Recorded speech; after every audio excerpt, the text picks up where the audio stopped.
In front of a stunned nation, Mike Johnson spat venom at Jasmine Crockett's heritage, mocking her skin and her very bloodline. But she rose like fire, unleashing the battlefield sacrifices and towering legacy of Black heroes who carried America on their shoulders. Within 48 hours, over 20 million people watched her words rip through Congress like a lightning strike. Who truly showed America's strength, Jasmine Crockett or Mike Johnson? Stay with us. This is a story worth every second of your time. The Chamber of Congress was electric. Every seat filled, every camera trained on the witness table. At the center sat two figures destined to clash. On one side was Mike Johnson, Speaker of the House draped in authority and arrogance. On the other was Jasmine Crockett, the young congresswoman known for her sharp mind and unshakable resolve. The tension between them was already thick, and the country knew something explosive was coming. He smirked and hurled his words like poison. Have people like you ever shed blood for this flag? Or do you only know how to demand benefits?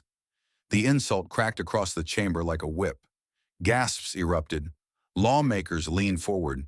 Reporters' fingers froze above their keyboards, and the live stream comment feed exploded in rage. Jasmine did not flinch. Calm but fierce, her eyes locked on Johnson. In that silence, America realized she was ready to strike back. But Johnson wasn't finished. He leaned forward, eyes narrowed, ready to twist the knife even deeper. His voice dripped with contempt as he sneered across the table. Your family only ever stood on the sidelines, collecting what others earned. He let the words hang, then leaned back with a mocking laugh. You're nothing more than a parasite on the veterans' budget. The insult landed like a thunderclap, shocking the chamber into another wave of gasps. Reporters scrambled to capture every syllable, their fingers clattering on keyboards.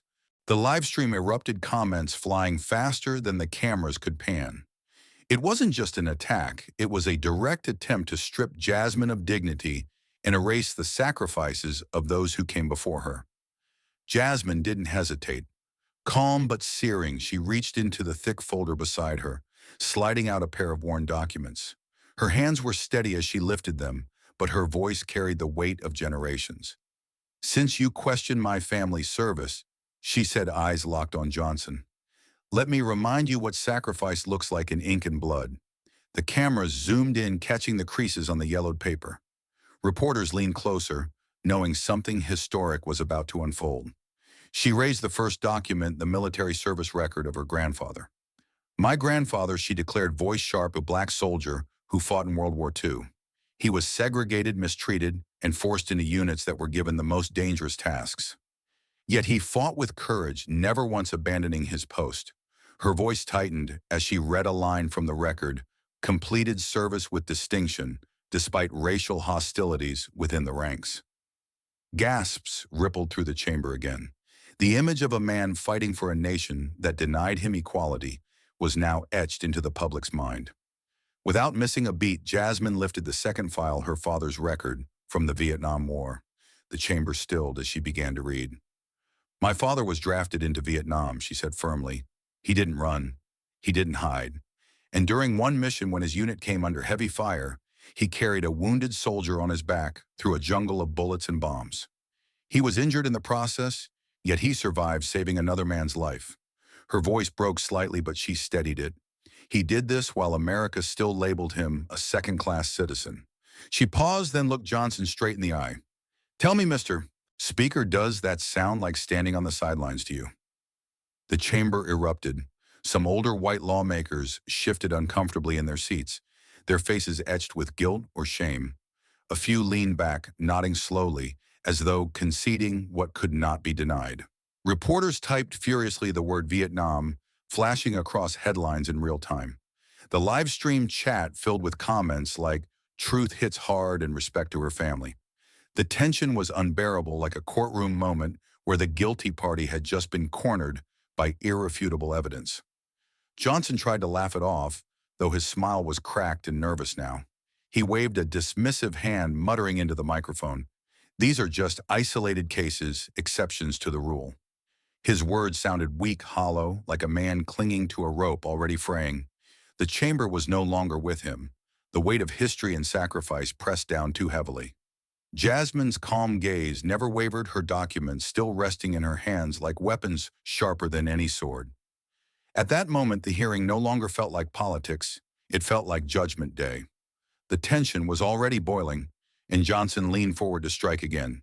His voice was sharp, clipped, and calculated to wound. He locked his eyes on Jasmine's lips, curling into a sneer, and threw down his words like a verdict. People of color are only a minority. The military stands firm thanks to white people. The chamber froze for a heartbeat. The insult didn't just sting, it cut at history, sacrifice, and pride. Reporters stopped typing mid-word, their faces stunned at the audacity of the claim. Jasmine moved without hesitation. She pulled out a packet stamped with the seal of the Department of Defense, raising it high so the cameras caught every inch. Her tone was steady-edged like a blade. In the Vietnam War, she declared black troops made up 11% of the force, but accounted for 16% of combat deaths. The numbers hit like a gunshot, cold and undeniable, ricocheting across the room. Murmurs erupted the chamber, vibrating with unease. She flipped the page with precision. In 2023, 31% of U.S. service members are people of color, many serving in direct combat roles. Screens lit up behind her, black soldiers patrolling the deserts of Iraq, squads under green night vision, breaching Afghan compounds, medics hauling wounded comrades into helicopters as bullets streaked overhead. The images slammed through the chamber louder than any argument, forcing everyone to confront the truth with their own eyes. Jasmine leaned into the mic, eyes never leaving Johnson. Her voice dropped, slow and cutting. "If not for our blood, would you sit here so arrogantly?" The line tore through the silence, leaving a scar in its wake. Lawmakers shifted uncomfortably in their seats, whispers rising like a wave. Online, the live stream exploded with fury and awe, hashtags multiplying by the second. The chamber had become a battlefield, and Johnson's claim lay in ruins beneath the weight of sacrifice and proof.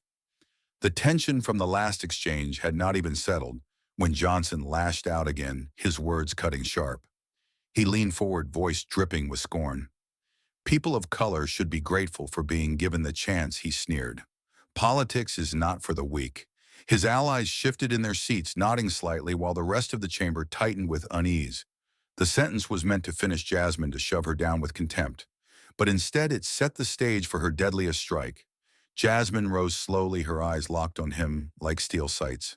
She pulled out a folder of documents, headlines, and congressional reports. Her voice sliced clean through the silence.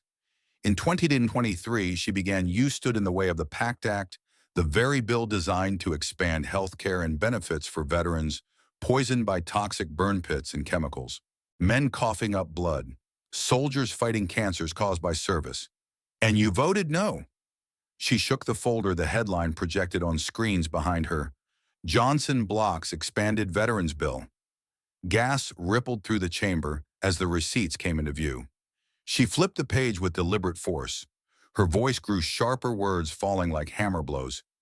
"And when the defense budget nearly shut down in 2023, when America's military families feared they would go without paychecks, do you remember what the press called your leadership?" She raised a second clipping and read it word for word, eyes blazing. The speaker shows weak leadership, unable to control his caucus, leaving America's defense hanging by a thread. She dropped the clipping onto the table with a slap. "Those are not my words. That is the judgment of your own failures recorded for the entire nation."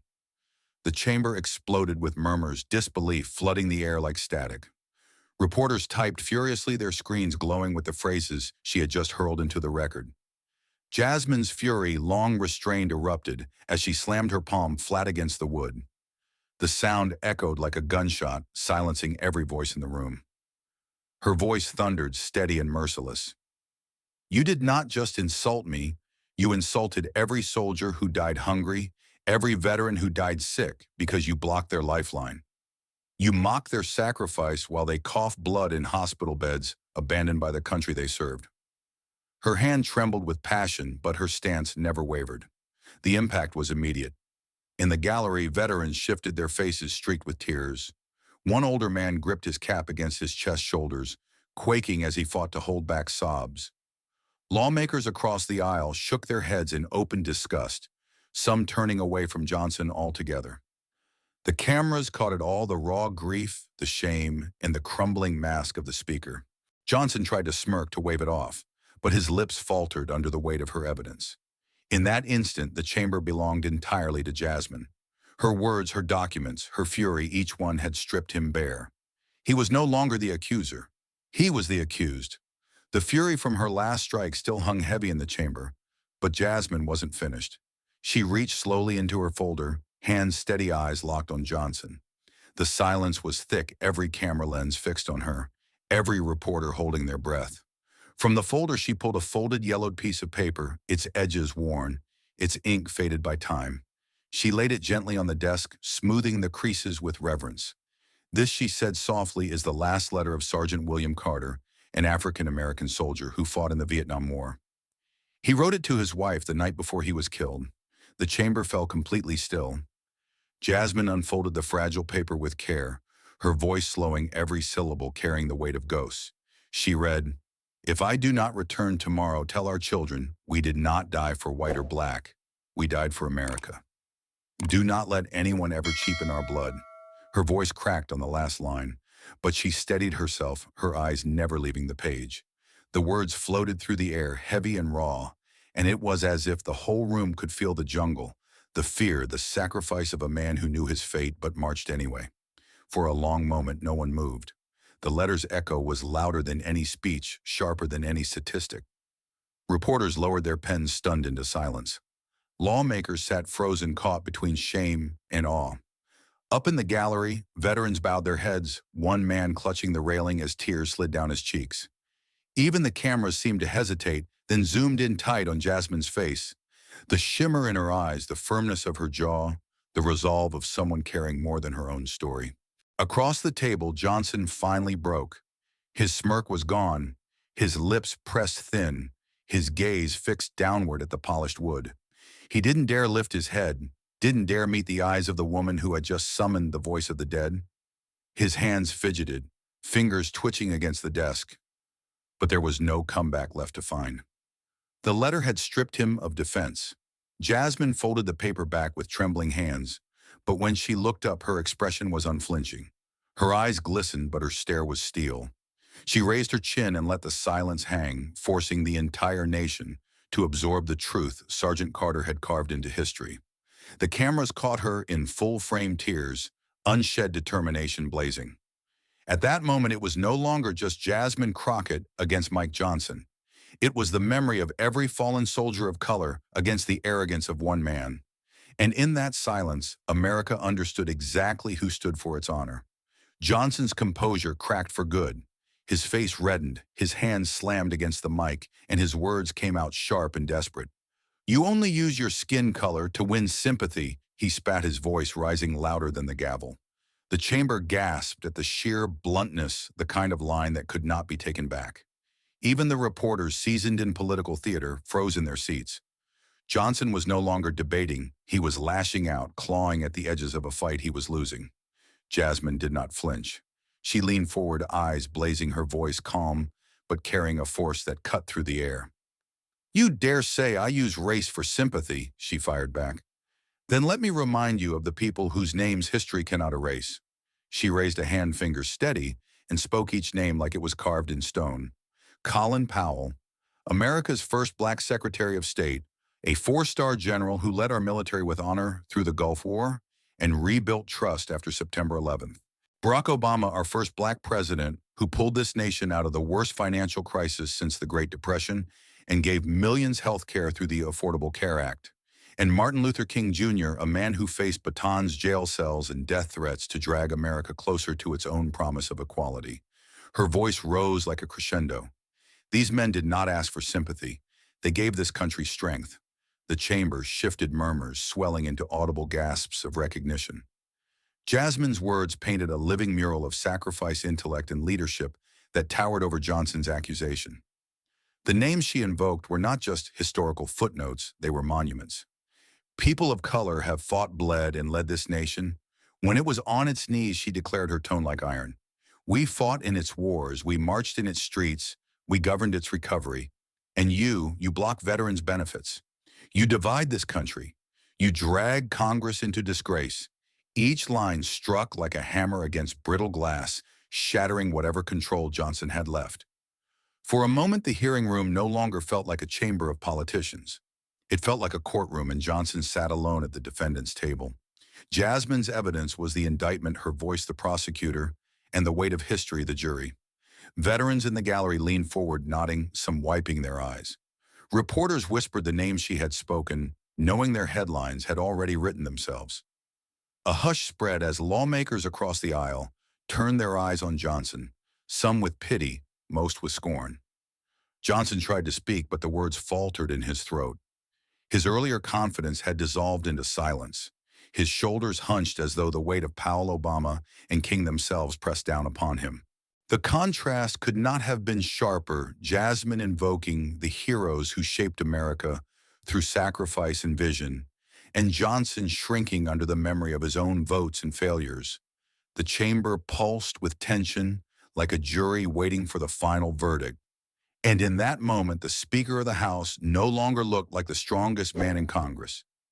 He looked cornered, stripped, and powerless in the face of history's judgment.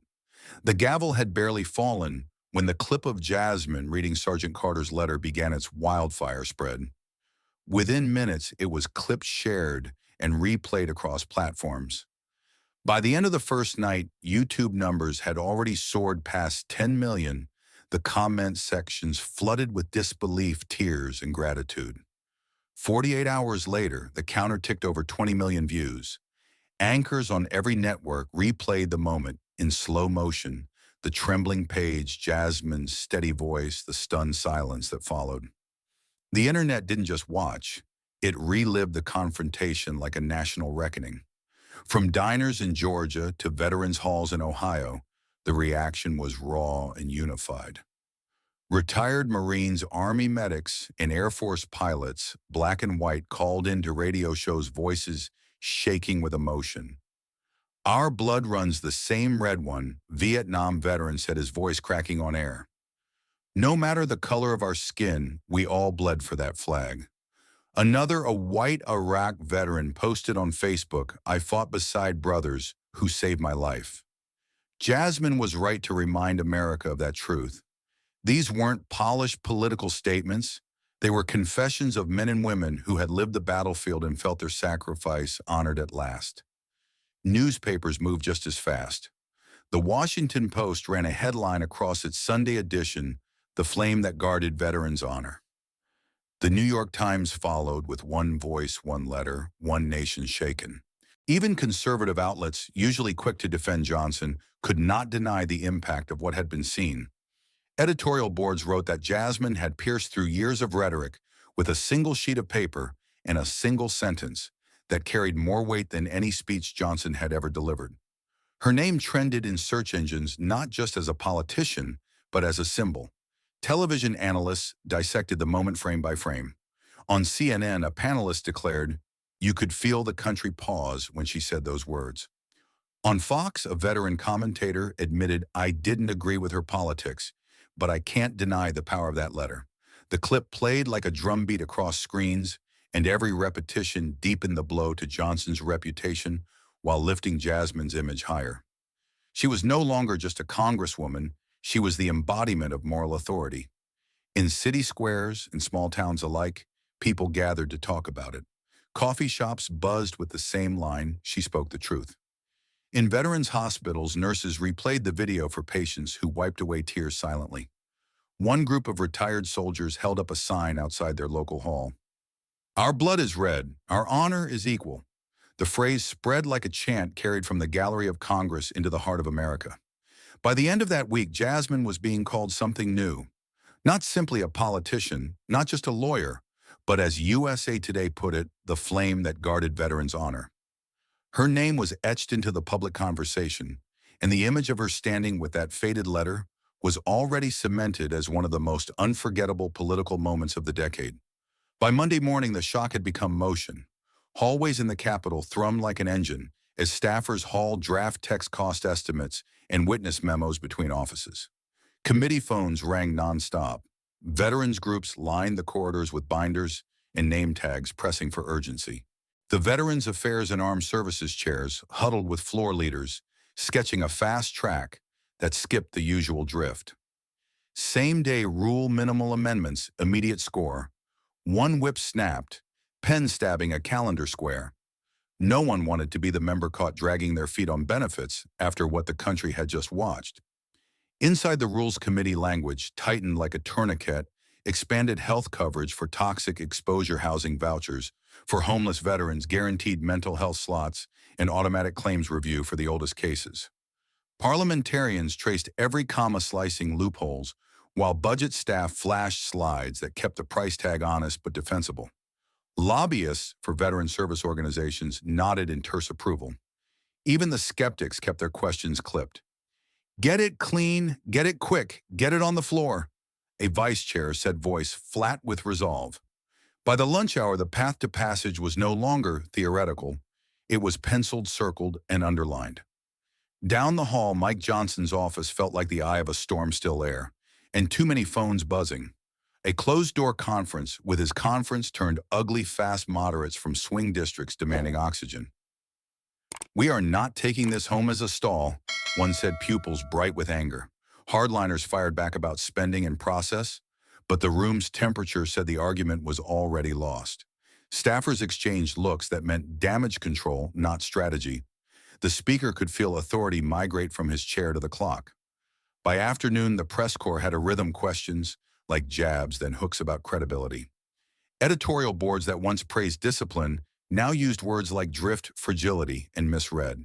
A conservative columnist who rarely broke ranks wrote, "Leadership is more than a gavel. It is the courage to move when the nation demands it." Cable chyrons piled on approval, slipping in internal polling donors, uneasy base split.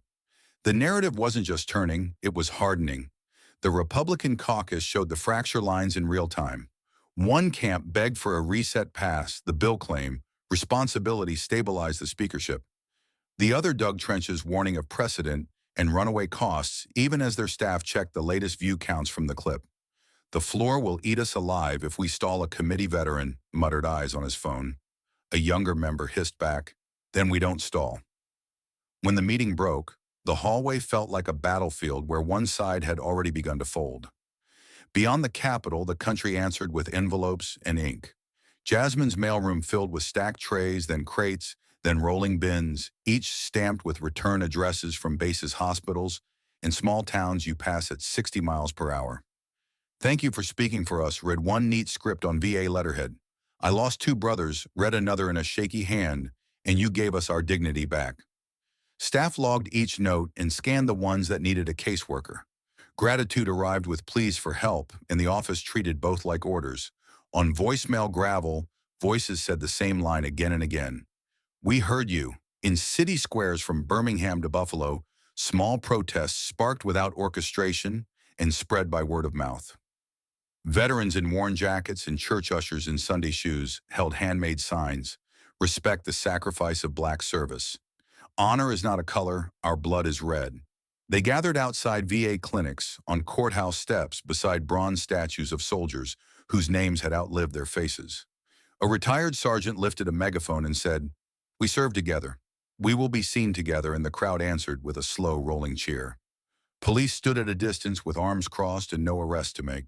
At night, gymnasiums and church basements turned into listening rooms. Mothers laid folded flags on tables and spoke softly about folded lives. Gold Star families nodded with the complicated grace of people who know the cost. Younger veterans stood on the margins, then stepped forward to talk about burn pits, panic at 3 a.m., and the quiet humiliation of paperwork that outlived patience. "We don't want pity," one man said, "we want parity." The line stuck, and older men in ball caps repeated it until it felt like a pledge. In those rooms, the policy text sounded less like law and more like overdue respect. Abroad, the story leapt borders. Morning shows in London led with a split-screen Jasmine reading the letter on one side, Capitol Dome on the other, and anchors called it a rare moment of moral clarity in Washington. Papers from Paris to Seoul ran features on veterans of color who fought under an American flag they hoped would someday fight for them. A German weekly used a spare headline, "A Voice of Fairness in a Deeply Divided American Politics." A Canadian broadcaster replayed the clip and said, "Whatever you think of U.S. parties, this is what national conscience looks like." The world's interest wasn't voyeurism. It sounded like relief. Diplomats weighed in with cautious praise and unmistakable subtext. A NATO official tweeted allies notice when a nation honors those who bear the burden. A British veteran of Helmand wrote in a column, "We measured courage by who went through the door first. Skin never entered the math." Diaspora communities gathered in consulates and cafes, streaming the hearing on loop and swapping family photos of uniforms long since boxed. In emails and op-eds, the phrase recurred like a steady drumbeat, a voice of fairness in a deeply divided American politics. Abroad as at home, the letter had turned debate into witness. Back in Congress, the calendar surrendered. The rule was filed, debate time, limited votes scheduled. The board would light up by nightfall. Johnson's allies tried to thread a needle with statements about process concerns, but the language landed hollow in a week that demanded substance. Whips counted and recounted pencils, tapping desks like metronomes, coming to the same answer each time. The bill would move because the country had moved, and any member who didn't feel that wind had stopped listening. In the glow of the board, it was impossible to miss who was leading and who was late. The vote had been cast, the chamber had emptied, but the firestorm did not cool. Networks replayed the hearing on a loop, and the demand for Jasmine's voice only grew louder. 2 days later, she walked into the CNN studio, the lights hot on her face, the anchor across from her, leaning in with the anticipation of an audience that already knew they were about to witness another moment carved into history. The producers counted down, the red light blinked, and the first question cut straight to the heart. "Congresswoman, after all that's happened, what do you want the American people to take from this?" Jasmine leaned toward the mic, her hands folded, but steady, her eyes alive with resolve. She spoke slowly, every word sharp enough to pierce through static. "The strength of America does not lie in the color of skin," she said, her voice unwavering, "but in the sacrifice we all share. Our blood is the same red, the blood of freedom." The studio fell silent, the anchor staring the control room, frozen, and at home millions of viewers felt the line strike like a hammer against stone. It was not rhetoric, it was a creed. She did not stop there. "We owe every veteran respect, no matter their color. We owe every soldier recognition, no matter where they were born or what name they carry. Leadership in this country cannot be built on division. It must be rooted in fairness, in humanity, in the belief that dignity belongs to everyone who has carried our flag." The cadence of her words rose, not like a shout, but like a tide sweeping the conversation from a studio floor to a nation holding its breath. Even the anchor, trained to keep control, only nodded slowly, his script forgotten. The message was not abstract. It was direct, plain, easy for every family at every dinner table to repeat. Respect every veteran. Stop using division as a tool. Lead with justice, not with fear. The studio cut to a montage of veterans, their faces solemn, mouths repeating her words on split screen. From the barracks of Fort Hood to the VA hospital wards in Chicago, her statement replayed in waiting rooms, corridors, and living rooms like a verdict on America's conscience. What had begun as a clash in a committee room had grown into a lesson broadcast to the world. Within hours, professors clipped the CNN broadcast for their courses.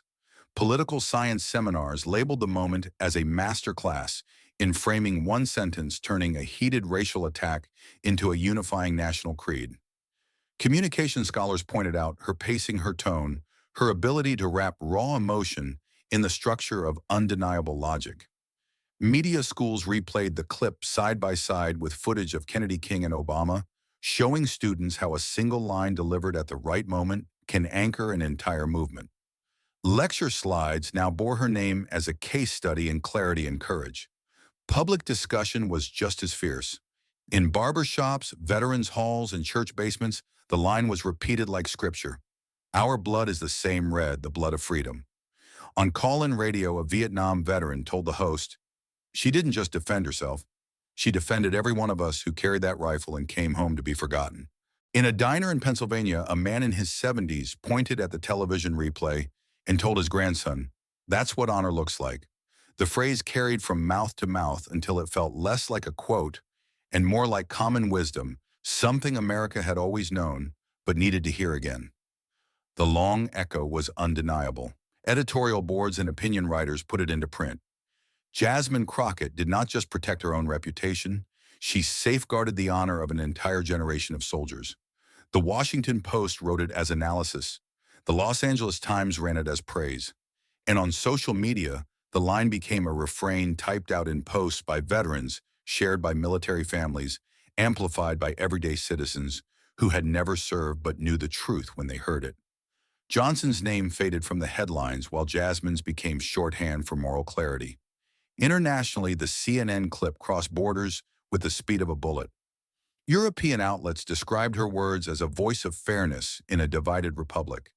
Asian broadcasters called it an anchor of dignity in American politics. A South African newspaper highlighted the irony of a black congresswoman schooling the Speaker of the House on what true strength looks like. Everywhere the emphasis was the same. She had taken an attack meant to wound her community and turned it into a national creed that no one could refute. The studio lights dimmed after the broadcast, but the glow of that moment spread into classrooms, cafes, and quiet conversations in homes where folded flags sat in glass cases. The impact was not measured in applause or ratings, but in the way ordinary Americans spoke about their country the next day. She defended us, they said. She defended what it means to serve. The echo would not fade quickly because it was not just a soundbite, it was a truth spoken at exactly the right time. Thank you for watching until this moment and for standing with us on this journey for justice. Your support means everything. Like, subscribe, and turn on notifications so you never miss what's next. And we'd love to hear your thoughts. Leave a comment below and let us know what moved you most in this story. Together, our voices make a difference.